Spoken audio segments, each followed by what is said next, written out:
Jasne.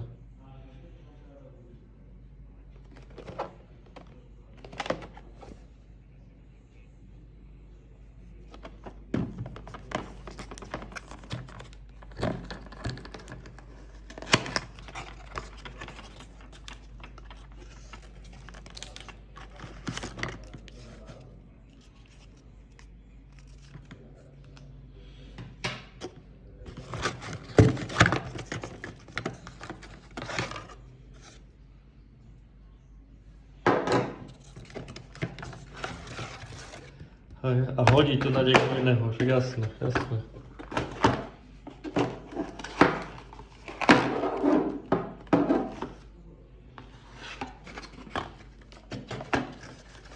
No hej, bo vrátiš tomu dotyčnému, čo to žiada.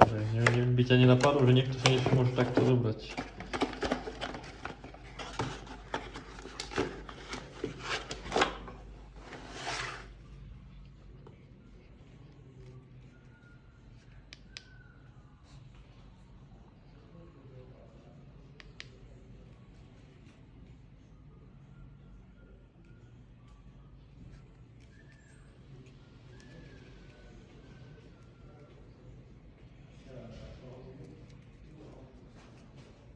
Hej, prišla si baterka.